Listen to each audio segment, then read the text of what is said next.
Welcome to Dear Nina, Conversations About Friendship. I'm your host, Nina Badson. I'm a writer, a writing group leader at Modern Well in Minneapolis, and a friendship enthusiast. Today's episode is about making new, very close friends later in life. By later, I mean any time in adult life. Actually, I saw a story on the Today Show pretty recently about two women who traveled around the world together. They promised each other they would do this for their 80th birthdays, and they did it. What piqued my interest from that story was not just that it was framed as two best friends making this promise and actually following through, although that is extremely interesting, but the line in the story that says they have been friends for 20 years. You have to read down a little bit to see that line, but the whole thing is about they're 80 and they took this world trip. They were gone for months. I thought it was fascinating that they didn't meet until they were 60. And if you read a headline like that, best friends take a trip when they're 80, you're thinking they're childhood friends. 20 years.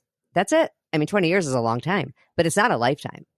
So it is never too late to make new close friends, but we need to be in the right frame of mind and the right time of life to let those friendships really soar. Today's guest is going to talk about this new frame of mind and time of life. I have Megan Tamte, a visionary entrepreneur who 20-some years ago, after a dressing room disaster, got the inspiration to reimagine the women's shopping experience. And today, she's the co-founder, co-CEO, and chief brand officer of Evereve, a contemporary fashion retailer with over 1 million customers, 100-plus stores in 30-plus states, a booming e-commerce business, and a fast-growing subscription box service, Trendsen. Megan also advises other entrepreneurs, and she recently joined a team that welcomes refugees to Minnesota through the organization Evereve Ministries. She's just a super cool person. I'm so excited she's here. Welcome, Megan. I'm so excited to spend time with you, Nina. This is a topic I am learning so much about right now, so I'm thrilled to have the opportunity to talk to you about this today. I want to tell listeners how this particular episode came to be so organically. It was just, I get a lot of pitches. I also pitch people. It's like kind of goes back and forth. But this one happened in person. We share a very close friend, Julie Burton, who is the founder and CEO of Modern Well. And you and I were both at an event celebrating Modern Well's 5-year anniversary. And we were both kind of just like standing around a bit. And I think of you as a celebrity. I mean, I have shopped in your stores for a long time. And I shopped at your very first store in Edina, Minnesota. And you were there just working the floor. We met briefly because I think you had moved from Chicago. Yes. And I'm from Highland Park, and I'd also just moved from there maybe within those couple of years. And so we made that quick connection. I just seen your business grow. Well, so anyway, I don't really know you, but we shared Julie. And with my nervous, awkward energy, I said to you, really kind of, in Yiddish, we say chutzpahdik. It's like a chutzpahdik thing to say. I just looked at you and I said, I think it's so cool that you and Julie become so close at this time of life. And I love how you're traveling together and it's such a special bond.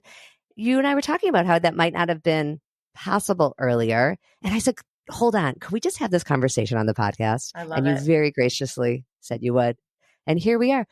Let's have the conversation. It's a fun one. Tell us a little bit about the growth of the business and what that required of you.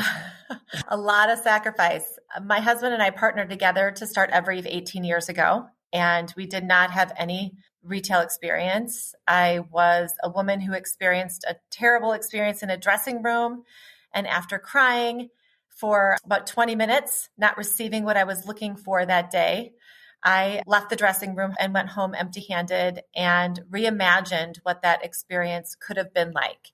And that is what the Evereve brand is today. After talking to my husband about this dream that I reimagined, we talked about it for about 7 years. After about 7 years of dreaming, I'm not going to go into the details. We decided, let's do this. And we signed a lease. And before you know it, I found myself in that store where I met you and pretty committed to this huge commitment we made to grow a retail brand. Because we had definitely, from that first moment, thought what I created could be something a lot of women would connect with. And we thought that we would build a national brand. It was kind of crazy at the time, but that was really what was in our head. So that was the goal That from was the get-go. always the goal. Isn't that crazy? But it was. In terms of what it took to make that happen, I still get emotional thinking about it because there was a lot of sacrifice that was made to launch this business and to ensure that it was successful. There were things that I wasn't willing to sacrifice, and that was my family, that was my faith, that was my relationship with my husband. But there was a lot that I had to sacrifice. And one of those things was a social life. Yes, I appreciate your honesty. That's why I wanted to have this conversation because, of course, you're not going to sacrifice your family. Although I guess I shouldn't say that. That does happen. There are only so many hours in the day. But I know you're a really dedicated mom and wife. And I love that you mentioned your faith too. That's also important to me. And we have different faiths, but it's time consuming. If you're involved in it. It's time consuming, right? That's another thing on the list. Yeah, that was hard because I had really great, solid friendships. I was someone that had a really big social life pre-Evereve. My kids were young when I started. They were 4 and 7. I just had a lot of responsibility building this brand, and I'm an introvert. So when I got home at the end of the day, I was exhausted and did not have a lot of energy and time to put into building a really strong social life. And oftentimes felt really guilty about that, felt like something was wrong, but also realized during that period that I was so lucky to be able to go to work every day with amazing women, whether they were employees or customers like yourself. I was not lacking really strong, deep female friendships and relationships. It was just, I had to reconcile the fact that on a Friday night, I was not out with girlfriends. I wasn't going to bunko. I wasn't going on girls' trips. I didn't do those things. As couples, were you able to socialize, or even that you kind of fall off? I was in the store, running the store on Saturdays. Mike was home with the kids. You know, it was a lot of tag teaming. So no, I would say we did not even have a lot of time to invest in relationships with other couples, which definitely hurts sometimes. Sometimes it can feel lonely, or it can, I always like to say there's scars when you build something. And one of my scars was just, I didn't have a lot of social life outside of Evereve, which gratefully again was pretty awesome because the women I worked with and the customers, let's just say I went home really relationally full. It was something that was lacking in my life. It's a reminder we cannot have everything at once. We cannot have everything at once. And I was willing to put that on the back burner. I made the choice to do that, and I have no regrets. Other than sometimes when your kids are grown up now, you've got to really figure that piece out again now that the kids are gone and the business is advanced. What you're saying is so interesting to me. You were not alone. So you weren't lonely in that sense at all. You had colleagues and customers and even just going to church every week. I mean, like, you're around people. Yep. Was it seeing other people go on girls' trips? Not that you wished it was different, but like, what was it? It was the rise of Instagram, because I remember feeling anxious and looking at Instagram and seeing people being so social and then being like, that's not what my life looks like on a Friday night. I'm home with my kid, you know? And so I dealt with a little period of time where I felt a little anxious that I should be doing more socially, but I'm a deep thinker, reflective person. I kind of, after feeling an icky feeling about that, I just came to realize that for me, friendships and relationships look different than maybe what they might look like to other people. Yeah. And I can understand that feeling of seeing other people doing something like a trip, for example, which doesn't just happen overnight. That's planning, and that's years of being friends. And then eventually you coordinate calendars, and whether you're running a big business or not, it's so hard to schedule things. And there's just so much that goes into it. And that's why I love the message of this episode that I want people to go away with, which is it's not too late. You don't have to have planted those seeds when you were 20 to do it when you're 50. Not, right. Finding a new really good friend and a new couple friend for my husband and I was so unexpected. So the kids grew up, the business evolved. I knew strategically that I would need to build a social life when my kids left the house. And I had built a company that actually I had built an executive team that needed me to get out of their way a little bit. So it felt like that happened along the same time my kids left the nest, I had built an executive team that was professional and, executives from Target and Best Buy, like real executives that know what they're doing.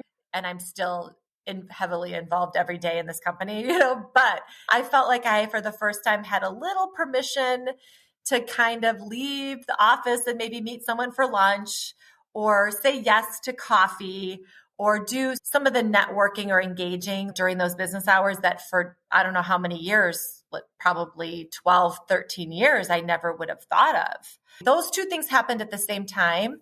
And I knew that I needed to build a life outside of Evereve and have friendships beyond this company. So I started just making a plan. And one of the first step of my plan was to really say yes to opportunities and just be curious and really just get myself around people that shared some of the same interests or passions or people I felt connected to.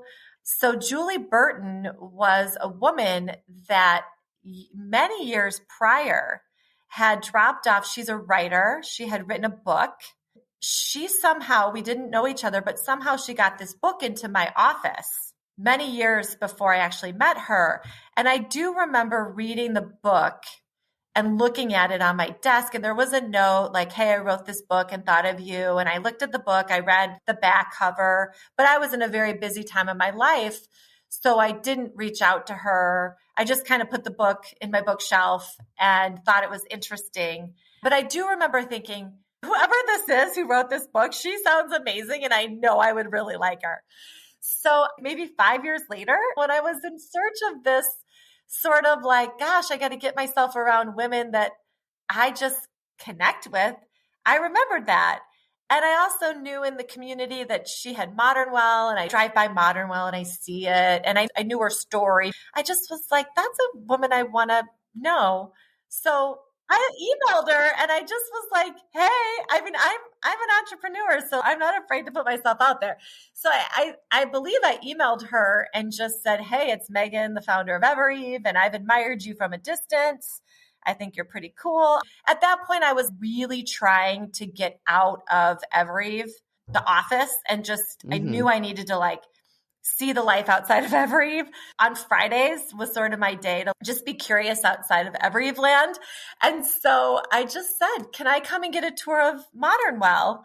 She was so kind and said yes. And I'm like, I just want to see what you've built. And I walked in that door and literally melted when I met her. It was instant synergy. And we sat on the couch and I just felt so comfortable in Modern Well and I just felt so comfortable around her. And before you know it, we're like in a 2-hour conversation talking about the big things in life and just didn't want to leave. I think I was really good at sorting through and knowing and understanding the characteristics and the qualities and the values of the people that I want to be around. And I took a shot at it and it worked.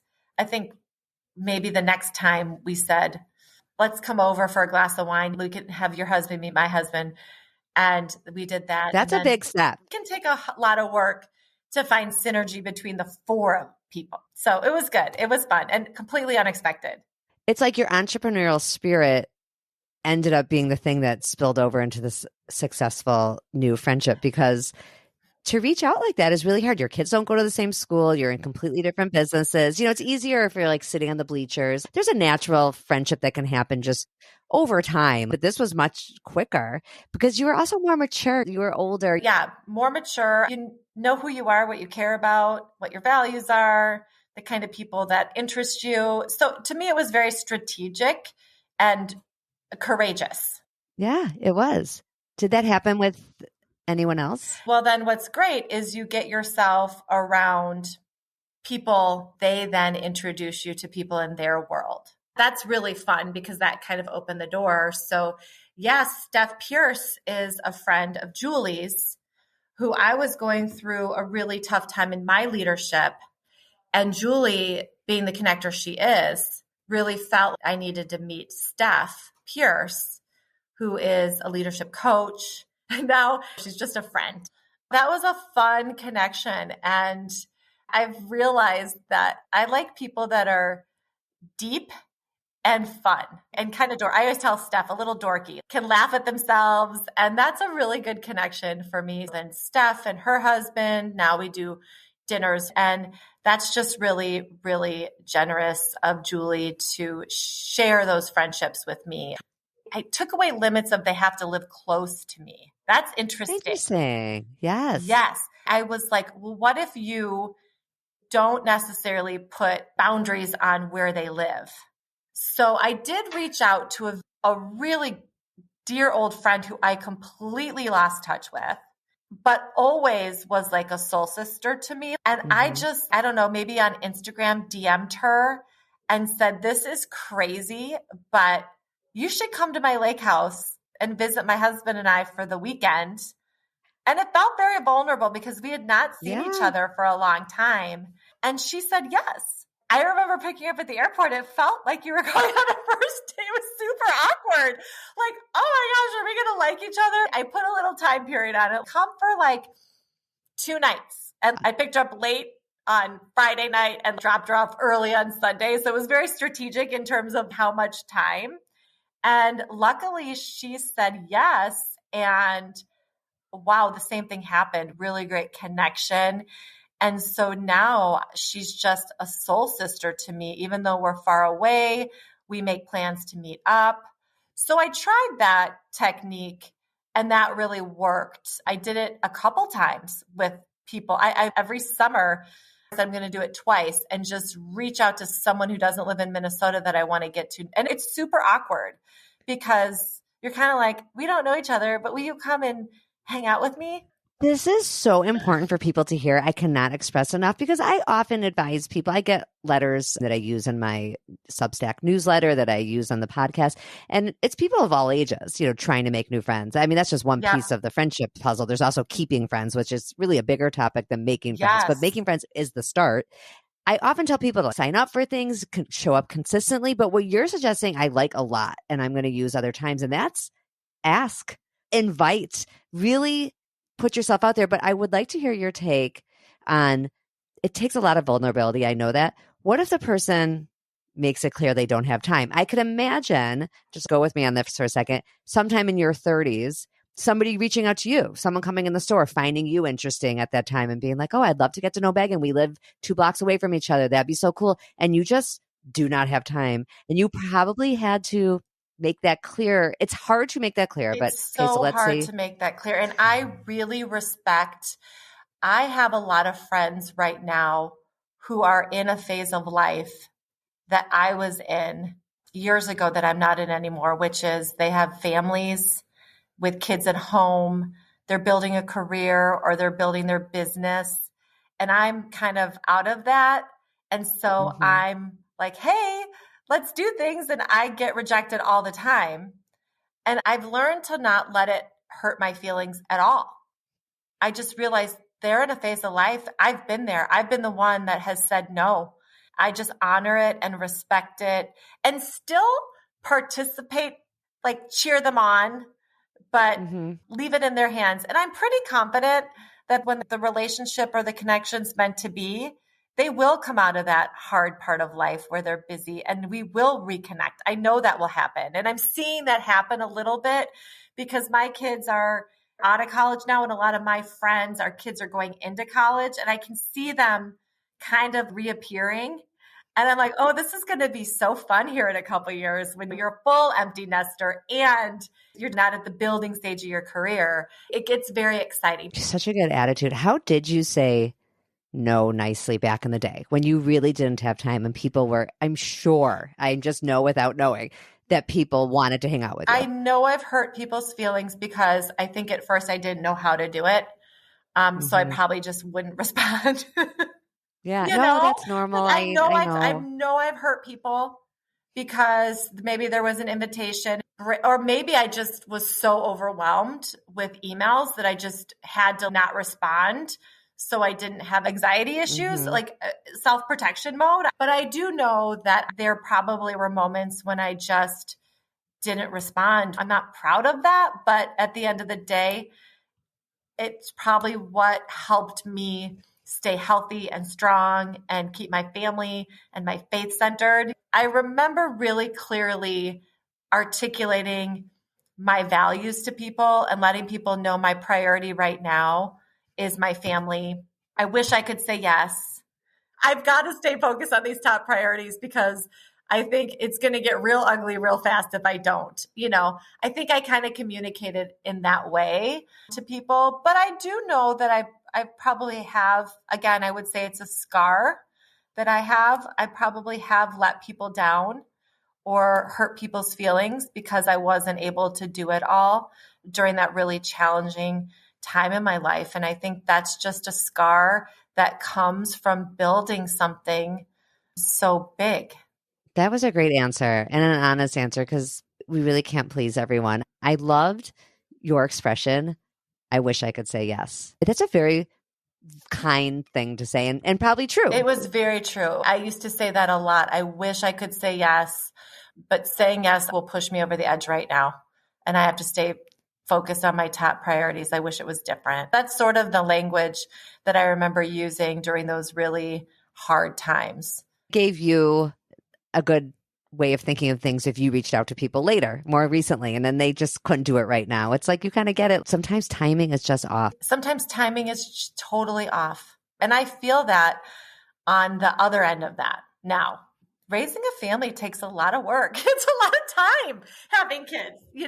So many sports, so many things. One thing I'm learning that I think you'll find is interesting that as I was entering kind of this next phase of my life of really building my life outside of Evereve strategically and what that looks for me in many areas, but one of them being my social life, I learned that it was hard for me to know the difference between real friends and deal friends. Do you ever talk about that? Oh, that's so good. No, I have not. Please spend a couple minutes. That was the phase of thinking people wanted to be my friend, but they really wanted something from me. Yes. And it's tricky because Evereve is such a big part of my life. But as I was beginning this journey of really rebuilding my social life, a couple times I would be like, I think they want something from me. So that was just interesting. So now I actually have conversations like, we're real friends, not deal friends, right? Because in a deal friendship, it's like you can love the people. That's the hard thing about the work I do is I work with people that even if I didn't have Evereve, I love these women I work with, or I love my business partners. It's very confusing because you think sometimes, wait, we're really friends. And then you realize, oh no, there's an exchange here.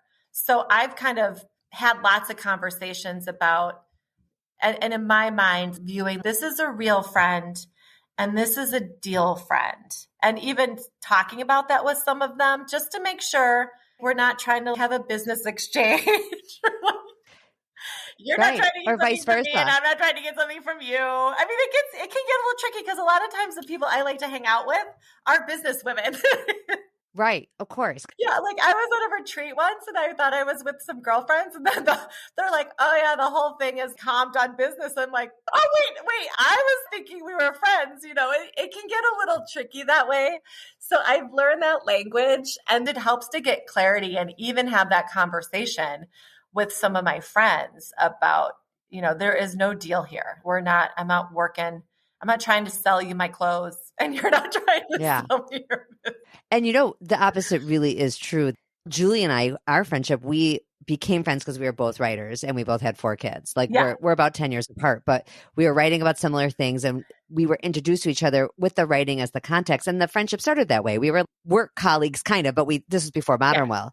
And then we opened these writing classes together. We rented space at Hopkins Center for the Arts and she started Modern Well later. She's an entrepreneur. I'm really not. But the friendship grew deeper than just writing friends. But I do like having just writing friends too. I don't mean just because just sounds bad. I love having a friendship with another podcaster, another writer, where we can talk shop. I need to talk shop with people. Megan, before I ask you a fashion question to end, is there any last thing you want to say about making friends later in life? It's such an unexpected, fun gift of being middle-aged. For me, I just encourage people to be courageous and put yourself out there and know that, you're not done making friends at 50. It's so important to keep putting yourself out there and making new friends. I love this conversation. I think it's so good for humanity, Nina. I can't wait to share it. Okay, so fashion question. Yes. First of all, did you notice that my shirt is from Evereve? I did. Thank you. You've been such a good supporter forever. I'm a good customer. I know. love a sleeve. I actually love what you're wearing too. I love a sleeve because you can wear a regular bra. You don't have to monkey around with weird bras. I think I asked you this at Modern World, but I'm going to ask you publicly because I have friends that I'm asking on their behalf too. Can we still wear our skinny jeans, please, God? Yes. And in fact, we just did fall style out and we were like, oh, the skinny jeans back. Yay! Here's the great thing about fashion right now, especially denim. I mean, denim is having a moment. Denim is hot again. Wait, did it stop having a moment? I think it did during the pandemic. Denim is just getting bigger and more important, which is so fun for us. And utility, pants and cargos, like all of that kind of look. But here's the thing about denim, because it's having a moment, you're going to see all sorts of styles. You're going to see wide leg and skinny and crazy jeans. I mean, you're just going to see it all. And so one of the silhouettes that you're going to see is a straight leg and a skinny jean. Yeah, it doesn't have to be skinny for me. I don't mind a straight. I love an AG. Is it Mari? Yeah, Mari. Yep. That's one of our best sellers. I'm so fashion challenged. You have no idea. If my sister-in-law, Toby, is listening to this, she will laugh because she has to like constantly consult with me. I cannot get myself dressed, but I do not like a wide jean. I don't like a crop jean. I think it's less about wide leg or cropped and more about relaxed. I'll try. You know what I mean? But you do with that. I like it because I don't like a lot of things tight. In the summer, I don't like tight things around my legs when I'm hot, and I don't love to wear shorts. So I like a more relaxed jean, especially in the summer. But a lot of it is understanding the shift in proportion. So it's wearing a more fitted tee with a more relaxed jean. I would just challenge you to try. You absolutely keep your skinny jeans and know that I just saw all the boots are going to be over, not all of them, but I did see there will be tall boots again in the fall. You know, we in Minnesota love our skinnies because we have snow and we can wear boots over them, which is amazing. Exactly. But I think also I would challenge you to just go in and try a straight leg and maybe size up. Okay, interesting. I noticed that I'm wearing my jeans a full size bigger because I just want a more relaxed look. And then just get a cute little t-shirt that's a little more fitted. And then the proportions are right. And then it's kind of a fun look. I'm giving you fashion homework. Yes, I don't like a tight shirt. Well, not tight, but just a t-shirt. Do you wear tank tops? Sometimes, not often. I know. I'm telling you, I need like special help. We have a really cute top you'll like. It's by Frame. It's actually the same silhouette as the sweater you like I'm wearing. I do like that sweater, yeah. I think it's called the Low Rise. It's just a Frame t-shirt. It's in white and green and heather gray. It's in a bunch of colors. I'm literally writing this. You should do that and a relaxed jean. Remember the boyfriend jean? Mm-hmm. It's like that. I think you'll like that. Okay, fine. Try that. Yeah, I came of age in the low rise sevens or huge. Yeah, we don't do. I remember being in my son's preschool class, and all the moms sat down on the ground, and we could see everyone's hanky panky. Everybody's hanky pankies. Yep, sticking out. That was our era. That was not a good moment in fashion. That was a tough moment. It really was. Well, I, of course, could keep you here forever making you give me fashion advice, but I will release you back to your actual job. Thank you for being here. Thank you so much for taking the time to inspire and remind everybody how important friendship is, especially in middle age. So keep making new friends. Such a great message. Thanks, everyone. Thanks for listening. Come back next week when our friendships are going well. We are happier all around. Bye, Nina. Something new today.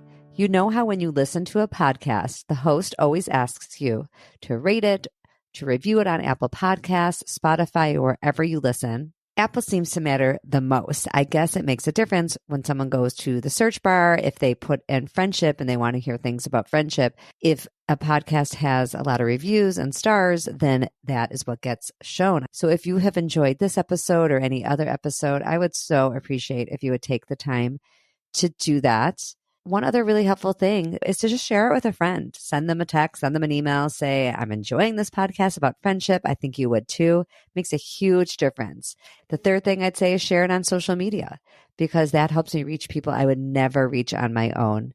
Okay, actually, there is a fourth thing. I am on Substack at Dear Nina, Conversations About Friendship, where I have a free newsletter at least once a month. And once a month, I have a paid version, which is where I take the anonymous questions I receive and give my full thought out answer. Thank you for considering all of that. I appreciate your time and I hope I'll see you again next week. Bye.